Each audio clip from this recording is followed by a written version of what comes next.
Welcome to Supply Chain Now, the voice of global supply chain.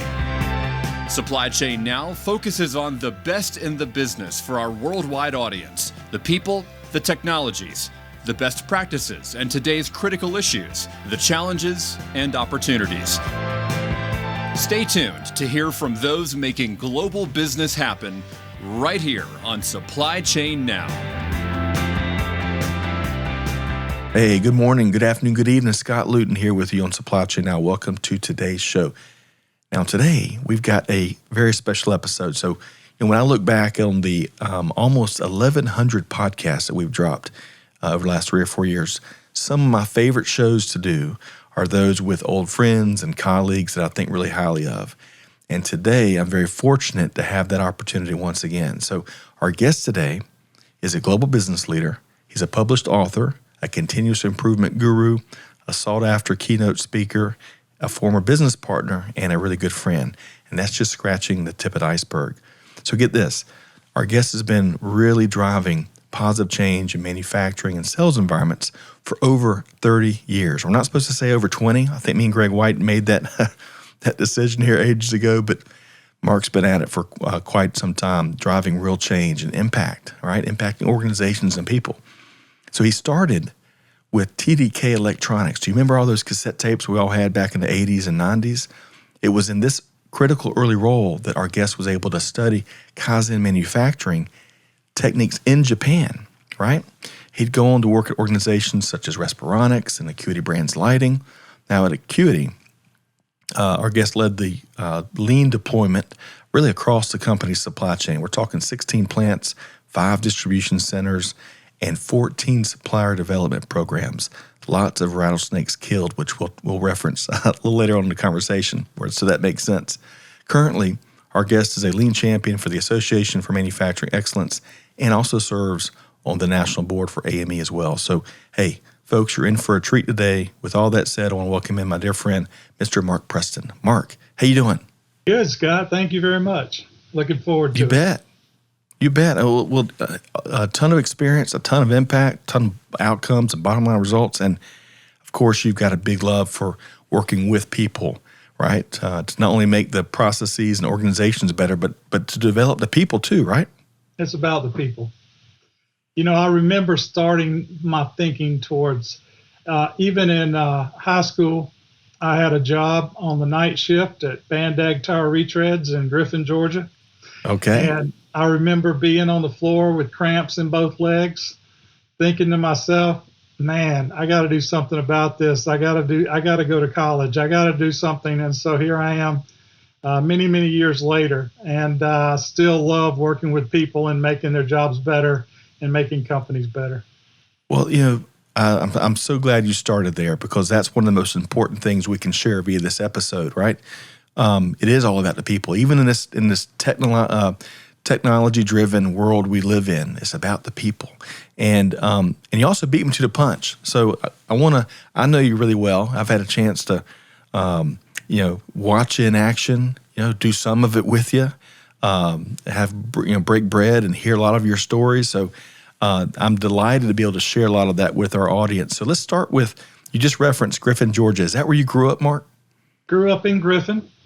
Interesting. I was adopted at 3 days old to older parents and ended up meeting my birth mother last year and actually found out I had a full brother and a half brother and a half sister. And it's like I have a whole new family now in my 50s. And so it's been a really exciting journey for me in that regard. But growing up in Griffin, always living in Georgia, you can tell I have the Southern accent. So, I love the South, and I love the food of the South, the barbecue. And I know you love the barbecue here in the South too. Man, we sure do. Too much, Mark. We love it too much. I was just talking about Open Air Barbecue the other day, which is a legendary place, been around since I think the 20s. Okay, so Mark, before we get into the main part of our discussion here today, got 2 quick questions for you. Number one, where did your love for driving good change begin? And number 2, one of my favorite questions I'm going to ask you is, what do folks get wrong about lean? So the first question, I'm a people person, and I love to to work with people, and I love to see the light bulbs go off in their eyes when they see that it's not just a job a robot can do, but it's something that you can use your mind with and really come up with creative solutions. And so that engagement factor really drove me to driving improvement. And companies that are world class have engaged employees. They don't have people that are not engaged. And this is a real true factor in manufacturing that I see it. Second question, how do people get lean wrong? Well, lean is not about eliminating people. A lot of people are like, they come from companies, we're going to lean out the company, and they cut 20% of the employees out. Well, that's not what lean is about. That's not lean transformation at all. Lean is about eliminating waste. And I don't know of anybody except for my daughter's ex-boyfriend that's a waste, and so other than him, people aren't waste. And you've got to really think about, what waste can I drive out of my job to make it better? What waste can I drive out of the company? And so my acronym for lean is living engaged attitude now. So people think, lean's something you do at work. No, are you living lean? Are you living it? Can you find your keys in 5 seconds or less? Or are you looking for them when you're wasting time when you could be with your family and hobbies? So are you living it? Are you engaged? Are you just working for a paycheck, or are you also working to improve yourself and to improve the company? So how are you engaged in what you're doing? Attitude is contagious. You come to work with a good attitude, everybody around you will probably have a good day. You come to work with a bad attitude, everybody's going to have a bad day. So attitude is so important in this thing we call lean. And then now is the end. There's no better time than now to improve. So think about, are you living engaged attitude now? That's what I think about when I think about lean and eliminating waste. Yep. I've seen you in action. We go back quite some time. And I've seen you working with companies that implement lean the right way, and then it creates growth opportunities. It actually creates jobs, right? Which goes counter prevailing to what some of the folks out there that make assumptions around what lean is. So I love that we started with the right definition there. So, Mark, let's move into our checklist here, our powerful checklist, right?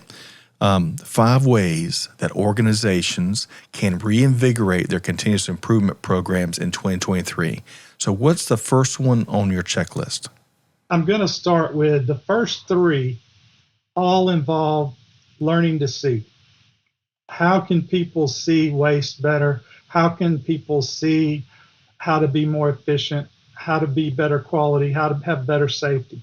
So the first 3 that I'm going to talk about is really geared toward helping people see, learning to see. And the first one is going to be rattlesnake hunts. Okay. And so it's not a real snake that I'm talking about. It's really something that will bite you if you see it, bite you if you hear it. If you're around it long enough, it'll bite you. It could be a safety issue, a cord that you're going to trip on. It could be a quality issue with mixed labels that you're going to put on the box wrong. Or it could be something that's not organized that might turn the customer off as they tour the plant. So these are rattlesnakes that are going to bite you, eventually. And so we call this a rattlesnake hunt. And it's a 3-day event that actually is like 5S on steroids. A 5S and really quick. Yeah, Mark, I'm glad you beat me to the punch. What's 5S for some of our listeners out there?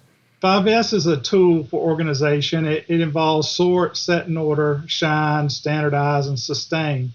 So if you have a cabinet and you're wanting to organize it, you'll sort it first, because you don't want to set in order something that you don't use anymore, right? So you're going to sort it, then you're going to set in order. Everything's got a place, everything's in its place. And then you're going to shine, you're going to repaint the cabinet, make it look new again. Then you're going to standardize. Maybe there's some color coding that makes it easier to find things. And then you're going to sustain it, which means really going back and making sure it stays that way. So that's the 5S. But a lot of companies do 5S and it becomes negative. It becomes over months.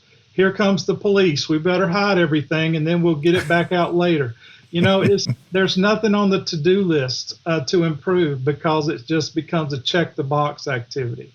Well, if you want to reinvigorate your 5S or really help people learn to see, do a rattlesnake hunt. So, Mark, I've been a part of some of your rattlesnake hunts. These work so well. There's an esprit de corps and a camaraderie. There's even some competition. I've seen it, and I love the. So, to our listeners, think of those rattlesnakes that Mark just kind of gave some examples. Well, I've seen war rooms that are dedicated to these rattlesnake hunts where folks are taking pictures of in some cases hundreds of rattlesnakes or opportunities for improvement. And then, Mark, as I believe during the 3 days, the teams prioritize what to address, and then they drive real change right there during those 3 days. Is that right?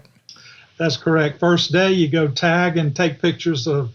You have 3 teams with 3 to 5 people on each team, and each team has an area to go hunt rattlesnakes in. First day, you actually go tag rattlesnakes. So their goal is 100 per team. So they're going to put 300 pictures on the conference room wall, 100 per team. And then they're going to label them. Are they safety, quality, 5S? Then they're going to say what are their top 3. That evening after day 1, you'll have 300 pictures on the wall of snakes that we want to go kill. The plant manager or the vice president will come in and they'll judge the biggest rattlesnake, the most rattlesnakes, the biggest safety, the biggest quality.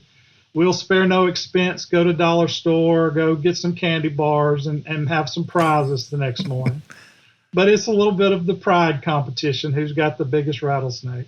Right. And then the next 2 days, they have to kill 80%, which means take the after picture of it being fixed and put it up there next to the before picture. Now, what does that give you?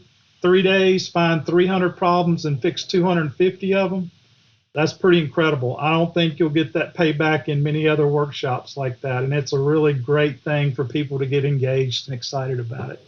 I love it. I think we're going to offer up an article with more information on rattlesnake hunts. Mark's been leading them and doing them for quite some time, and it's a really proven approach. So that's the first one. The first of our list of 5 ideas for reinvigorating your continuous improvement. The first one's rattlesnake hunts. What's the second one, Mark? See the big picture. So value stream mapping. If you don't know how to do value stream mapping, you really need to look at the value stream map of the facility, because we're all in silos with blinders on. Assembly doesn't know what shipping does or other departments do. But if you get that big picture of a value stream map, you can really see the product flow, the information flow, and all the data associated with it. So value stream mapping is a key to really understand, because if you don't do it, it's just who yells the loudest is what you're going to work on. And you don't want to do that, right? You want to prioritize what's the most important thing to work on in the whole facility. So you need to do a value stream map. Now, one of the things that I'm starting to do with value stream maps is layer on top of that a quality stream map. So you can imagine what's the entire quality system look like on top of a value stream map, and it blows away ISO inspectors, right? So you can see on one wall the entire quality stream for your facility. And next, I'm going to put standardized work on top of that, so I can see all the standardized work in the entire facility on top of the value stream map. So value stream mapping is definitely number 2 that will really take plants a long ways. Mark, let me ask a dumb question. I think when folks hear the word standardized and standard work, maybe they make some assumptions, but what are we really after there? What is standard work? Well, if it's not written down, how do you improve it? That's the question I would have, right, as a sensei. So you got to start somewhere. What is your standard today that we want to improve? So when I talk about standardized work, it's what we know is the best so far today in timing and efficiency, and what can we do to eliminate waste in that standard to make it a better standard and continue to improve. So when I look at standardized work, there's a difference in standardized work and work instructions. Work instructions is all the details and all the pictures and everything to train someone. Standardized work is really what are we supposed to do it in, what's the time we should do it in, and what's the time we are actually doing it in, which is the cycle time. And so we do a really good analysis of that so you can see how you can improve and eliminate waste. Love that. Well, thank you. All right, so the first one, rattlesnake hunts. The second one's value stream mapping. And as Mark mentioned, there's some things you can layer on top of that to make value stream mapping even more valuable. What is item number 3, Mark? Playbooks. All winning teams have a playbook. So if I go to the accounting department and I ask the accounting manager, can I see your playbook? You're a winning team, correct? So I'd love to see your playbook. Will they be able to give me a playbook? And what is that playbook? Is it everyone's job in the department? Think about what is the, we call it a SIPOC, supplier, input, process, output, and customer of that department, which is a holistic view of that department. What's all the processes that accounting does, are they mapped out? So if you create a playbook, you have a really good chance of improving in that department. So I use playbooks a lot of times, not only in manufacturing assembly areas, but also in the office areas. So a playbook is a really key thing to develop in purchasing, customer service, accounting, you name it, any department. And think about it this way, Scott. If you started a job and you go to accounting, you were starting in accounting, and you go to the accounting manager, and this is my first day on the job, and that accounting manager gave you a playbook with all the processes mapped out, with their metrics, your job description, and what all we're doing in that department, how much faster will you be up to speed in that new role? One of the things we did at Acuity, we put in the back of the playbook all the acronyms, and we had hundreds of acronyms. But think about a new person. How long does it take you to learn all those acronyms? But you got a playbook and you actually can refer to it. So I'd say the third one is learning to see through playbooks, and that means process mapping your processes and really looking at what goes on in each department. I really love that one. And, you mentioned the office environment about halfway through your response there. And I think one of the things that I think when some of our listeners maybe hear lean or continuous improvement, they're thinking like a factory floor or something. However, these are really, it's a mindset, as you mentioned on the front end, and these are really universal elements. I think of all the office environments out there and the filing system. I don't know about you, Mark, but I hate when it takes me 27 mouse clicks to get somewhere it should take me 1, And Right. and that's just like a universal opportunity for making things easier and more efficient in the days of our employees' lives, right? It's been my experience is there's just as much waste in the office as there is on the plant floor. The problem is you can see a big pile of inventory on the plant floor. You can see people waiting. You can see things on the plant floor that you can't see in the office until you start mapping those processes. Why does, getting a marketing brochure process take 10 people and 5 weeks? Why can't we reduce that waste so it only takes 3 days to do a marketing brochure? Those are the questions you have to ask, and until you map those processes, you don't see the waste. Love that. What a great example. It truly is universal. Okay, so we've got our first 3. The third one there was playbooks. What's the fourth item for reinvigorating your continuous improvement in 2023? Communication. So at Mick Wills was the owner of Sure Seal, and he was a supplier that I worked with on a 13-week Honda supplier development program. They ended up winning the Association of Manufacturing Excellence AME Award after 5 years of work together. And he said it best: people aren't afraid of change, they're afraid of uncertainty. And I think that's totally true.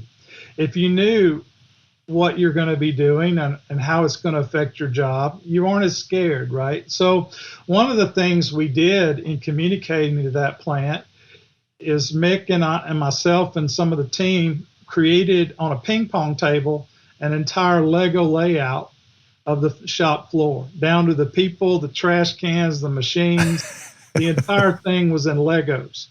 I And we bet that had was an all the expensive employees come model, over. Mark. Sorry, do what? I bet that was an expensive model, wasn't it? Legos are very No, proud of their products. he had a ton of Legos, so he brought them out of his closet, I guess, and started it. And it was great. Loved it. Now Love people it. are doing it with 3D models, right? So you can print it, do a 3D printer, and make it up. But how important is it to see the entire layout? Then we got all the employees to come over and give their suggestions on how to improve the layout. Then we put a huge whiteboard in the plant with each month and all the events we were going to do so that they could see when we're going to get to their area to improve it. You know, that's the key, is communication on your lean journey. What are those people talking about in the conference room? How's that going to affect my job? When are we going to do something? And so they just want, whether it's a newsletter or some kind of communication. Another great way to communicate is to have a wall of fame in your plant.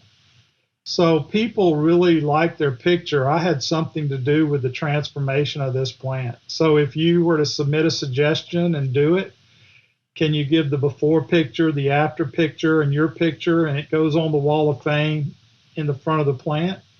Not only does that communicate to the people on the floor, maybe they have an idea, that same idea can be used in their area, but also think of, this is a wow factor. A customer comes in, they see a wall of fame with hundreds of improvements, and they wish their company had that because they see the culture there. So it's a game changer with just a wall of fame, not only recognizing people, but also sharing ideas and also really showcasing what you can do as a wow factor to your customers. All right, so Mark, I want to jog your memory for a second here, because you're talking about the power of the people, and we both know some of the best ideas, if not all the best ideas, come from the people for making an impact, driving good change. You and I and a colleague were up in the Pacific Northwest visiting a food plant that supplied a big chunk of French cut potatoes for French fries for one of the most well-known restaurants in the business. And they were telling us the story as we were on the plant talking with the people, that one of the this high-end potato cutting machine, they were having product kind of spill out of it in one aspect of the machine. Well, one of the operators who knows it best had this great idea. They presented to management, and I want to say, I can't remember the numbers exactly, but this one idea that was applied to not just that one machine, but of course all the machines, they cut down like 15% in terms of the waste of potatoes. And that was one of my favorite parts of that whole trip. You remember that? Oh, definitely. It was an amazing plant, and they still are. And it was just a river of potatoes running through that plant. And honestly, right. It was the best break food I've ever had. If you remember, they brought out some fresh fried potatoes for us to eat for break. And but we did a value stream map of that facility, and back to what you were saying, is it was amazing, the engagement of the employees, and some of the best, the experts aren't the people in the office, they're the people that do it every day. And you get some of the best ideas from those folks, and this was one of those cases. Yeah, that's and I was remembering those freshly fried French fries the other day. That was one of the highlights of that trip too. Okay. So we have gone through the first four. The fourth tip there was really investing in more effective communication on a variety of levels. Before French fries jumped in my mind here, Mark. So what's number 5? As we round out this list, what's the fifth tip? The fifth one would be standards. We talked about it a little bit, but I want you to think about standards in a plant. Number 1, do you have a non-negotiable list? And I say that because people come in work every day from other companies. They don't know what not to do unless you tell them sometimes. And so I encourage every plant to have a non-negotiable list. And it can be as simple as no handwritten graffiti signs. Type it up, laminate it. If you're in the South, everything's got to be laminated. Just don't put a piece of paper up because it'll curl up and look terrible in no time. What's world class look like? And that's what you want to get embedded into your people. What is the non-negotiable standards? Others are like no flat surfaces above 6 feet. People put coffee cup on top of their locker. It stays up there for weeks, right? And so why not put an angled roof on that locker so you can't put anything up there? Maybe, no flat surfaces. But I would encourage, whatever it is, you come up with your own non-negotiable list and really start off in new employee orientation by telling people what we expect not to see out there on the floor. And so there's several things that you can come up with, labeling on all designated locations.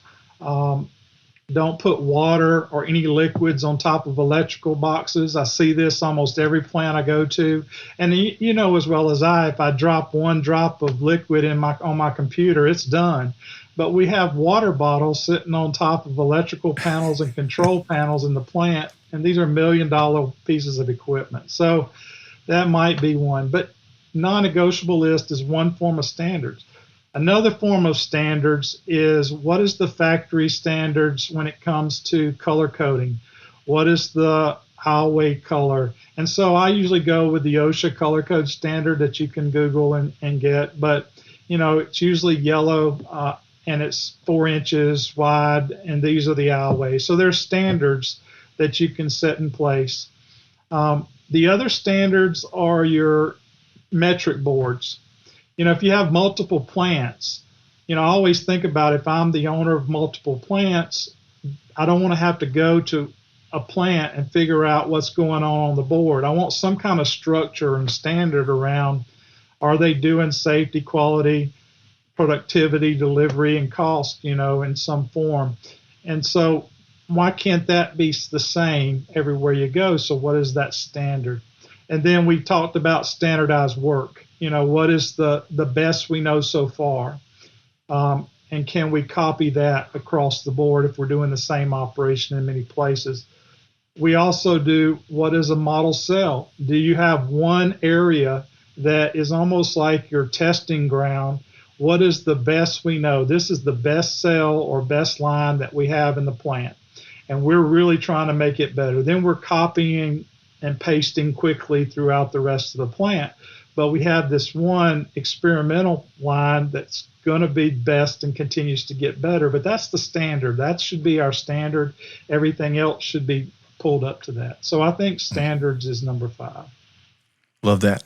And, one of my favorite parts of seeing you in action when you hold these great workshops is your collection of pictures through the years of folks doing things the wrong way. And, it's funny because we'll pass right by these things, if you're there every day and you don't stop to think about it. But man, to your point, there's some dangerous situations, and then there's some others that may be harmless, but they communicate the wrong standard, especially if you think about the visitors that we bring through our factories and whatnot. So I love the 5th being standards, because it's looking at them. It's really looking at standards differently and how your facility what it communicates and what it implies, right? That's right. All right. So, I need about 6 hours with you, Mark, and then we'd at least have a more effective reconnect session. As we start to wrap here, I want to make sure we mention your book that you published a few years ago, which is entitled Southern Sensei. Southern Sensei, of course, I'm from the South, so every chapter's got a Southern title.